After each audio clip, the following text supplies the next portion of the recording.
When I was younger, around the age of 9, 10, I had a friend. His name was Christopher.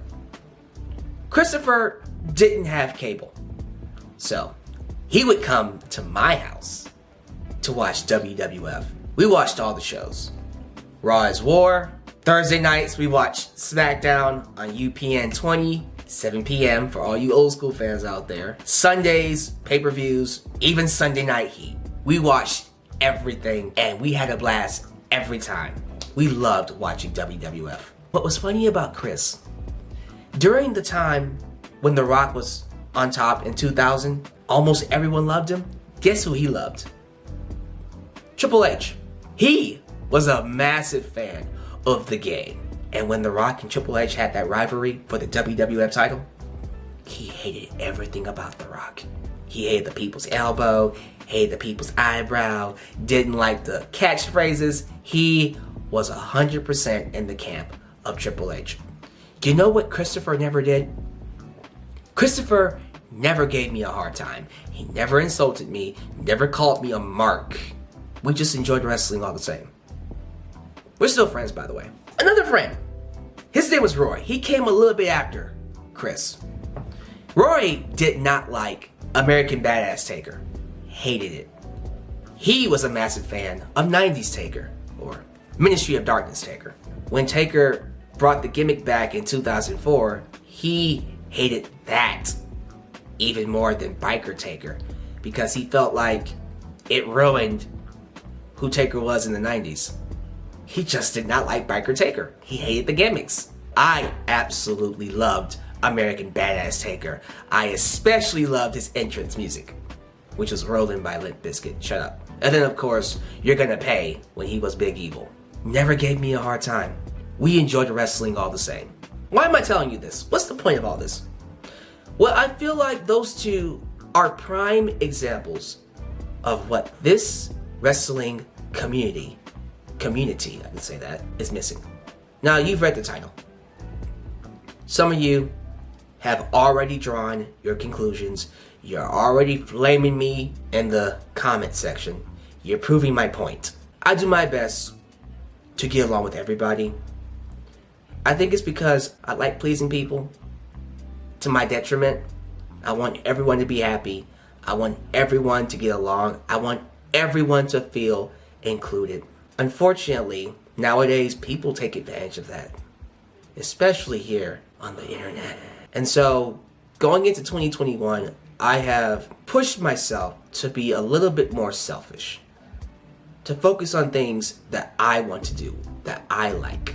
And it's challenged me to be a lot more honest about things. It's time I came to the realization that as much as I love wrestling fans and I love you all, the only reason why I'm here on the internet, why I have a YouTube channel, is to talk about wrestling, because I can't do it anywhere else. But despite all that, this community, the wrestling audience on the internet, is extremely toxic. We are so rude here. And I say we because I'm including myself. I have contributed to the toxicity here and there. We're so rude. We're so dismissive of each other. We just want to be right all the goddamn time. We are hard to please. It's to the point that other wrestling fans have just dropped this whole wrestling thing altogether. Why do you think the fandom has been shrinking? It's not just because the product sucks. We suck too. We are more cruel to each other than we are to the promotions. You would be surprised at what people will do to each other just for liking a different show. One person could like AEW Dynamite, and the other could like Raw, and they would be at each other's throats. People who like old school wrestling would hate people like me who likes the flips and kicks. You're the reason why the business sucks. What's wrong with me liking flips and kicks? What's wrong with me liking AEW more than Raw? Do you know a casual viewer doesn't give a damn? When you ask a casual viewer, what's the difference between AEW and WWE? You know what they would say? Not a damn thing. They both have a wrestling ring with wrestlers and an audience. They're both wrestling. The only people who give a damn, who get nitpicky and toxic like that, are hardcore fans. People who have been watching this probably way too long, but decades. We've seen the tricks. We know the magic. And so it's hard to unsee it. And we get very selfish sometimes. And if we don't get what we want, we complain. Is it all toxic? Is everything we do toxic? I don't believe so. But I think too many people here make it extremely hard for us to ever be taken seriously. And it's gotten to a point with even with me in 2021 where I try to avoid the internet as much as possible. It wears you down. It takes the joy. It can take your joy away if you let it. Because people love gaslighting.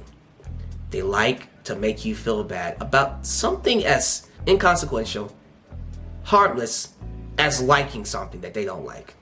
And that's not okay. People should be able to like different things, have different tastes, and still enjoy wrestling. But not here. Now, I believe a lot of this toxicity stems from the business itself. I don't think people wake up looking to be toxic. Especially as wrestling fans. I think we all go into wrestling looking to be entertained. We want to like it. We want to enjoy it. But we have issues. When we have those issues, rightfully so, we express them. When fans usually have a problem with a product, the people who make the product, they listen and they adjust. Otherwise, they go out of business. The game Cyberpunk came out too soon. Fans complaining, fix your graphics, fix your graphics. Even to this day, they haven't fixed them. People are calling it one of the worst releases in gaming history. One particular game that I think about, if I can pull it up right here, Overwatch. I haven't played this game in a while. When I first played it, I couldn't put it down.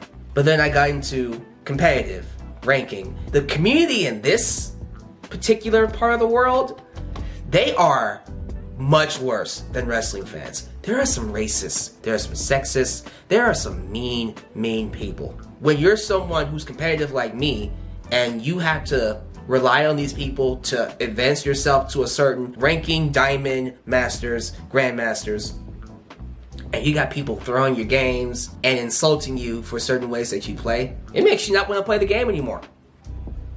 And I think the same can apply to wrestling. I think institutionally, it's toxic. One thing people universally have complained about Monday Night Raw is it's too long. You can say what you want about everything else, bad storytelling, same people in the same spots, repetitive matches. Even that, all those things stem from one main issue. The show is too long. You wouldn't have repetitive matches if you didn't have to fill up 3 hours every single week. You wouldn't have boring storylines if you didn't run through all your good ones. What did WWE do? Dismiss it. They just complain for no reason. They just like to complain. It's the cool thing to hate Raw. Completely blowing us off. So when you do that, you get people who just feel like you just slapped them in the face, which pisses them off and makes them hate you even more. But then on the other side of that coin, you have defenders who would do anything to defend WWE.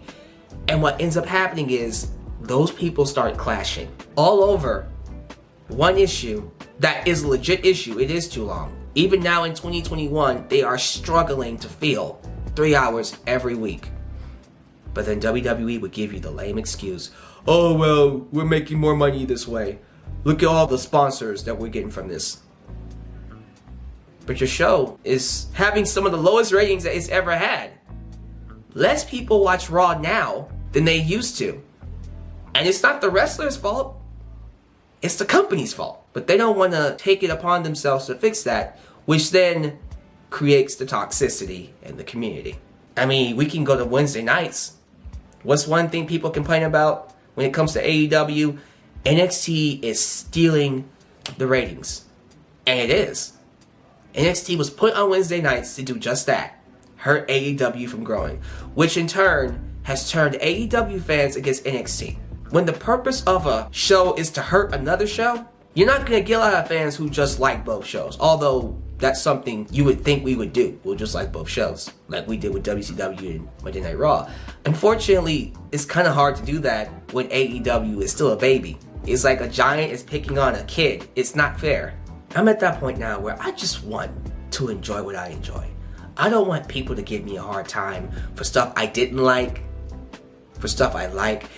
There's a character on NXT called Johnny Gargano who I think is not good as a heel. There are people who love him as a heel, who go out of the way to tell me, oh, come on, Alex, you're being too hard on him. No, I'm not. I don't like it. Christopher would be like, dude, cool. Did you enjoy the show? People here on the internet, oh, Alex, you're too negative. Oh, Alex, you're being too hard on the show. How could you not like this, but you like this on AEW? That makes no sense. It's my preference. It's me. It's what makes me unique. Why the hell do I have to like everything that you like? Why can't I just be me and like what I like? But that can't happen here in the wrestling community. Not here in 2021. It's getting worse. We got the flips and kicks party. We got the old school wrestling 80s, 70s party. We got the 90s Attitude Era party. We got the New Japan Pro Wrestling party. We got the female wrestling party. Or the intergender wrestling party. We got the cinematic match party. All this divisiveness. For no damn reason. And it's sad because it doesn't matter what type of wrestling you like, whether it's flips and kicks or mat wrestling. It's all wrestling. We all want the same thing. We all want wrestling to be popular. We all want the Attitude Era back. We all want to be able to just be open about our fandom. But because of the environment that Twitter, social media has created, and the institution of wrestling itself breeding that type of negativity by dismissing, by ignoring, by putting down fans, gaslighting fans, all it's done is just turn us against each other. Which is why I have created my own bubble. I have forced myself to create my own safe space for wrestling fans who are just here to enjoy wrestling. We don't have to like the same thing. I don't care. All I want is just more Christophers and more Roys. You can like what you like, I'll like what I like, but let's enjoy wrestling together. I don't think we will ever get back to a point where the entire community will be there, because that would require companies like WWE to listen to the fans more. And that's not happening, because WWE is at a point where they're making billions despite fans losing interest, despite fans not being happy with their product. And I don't see it changing anytime soon. So the best I can do is just be happy with my space. I created my own community who can appreciate the difference in opinions, the different tastes, the different preferences, but they still like wrestling. They don't get butthurt or upset that I didn't like something that they like. And neither do I get upset or butthurt over something that they like that I don't. We're just wrestling fans. And I wish everyone else would be like that, because things would be a lot more fun if that was the case. But give me your thoughts. Like, is it just me, or is it just getting harder to be a wrestling fan? It's not getting better, it's getting worse. People calling AEW Dynamite the worst wrestling show in 2021 when Raw exists. What the hell? I guess that's okay as long as it's just your opinion. But when you start insulting people for liking AEW, I have to draw a line at that. That's not okay. That's just toxic. At least here in this space, the space that you are currently involved in, that you can stay. You're free to walk in. You're free to, pick a couch, pick a place to chill, and we can all just talk about wrestling. That's what I can offer you. An oasis in this desert called the wrestling community. And if you like it here, subscribe, like the video, and share your thoughts down below. I think people are just trying to get through their day. People have hard lives. They have hard jobs, they have families to feed, they have themselves to feed. Some days don't always go your way, some people are just miserable. I don't know if a majority of the people watching that are toxic just wake up and decide to be toxic. I think they were driven that way because they felt pushed aside and ignored. So they have anger, just cocked and loaded, ready to go. How do you feel about this subject? I want to get your thoughts, because I do think this is a subject that needs to be talked about. But as always, thank you for watching, and I'll catch you guys in my next video. You have a good one. This is Alyx, just Alyx, signing out right here in Alyx's world. Peace.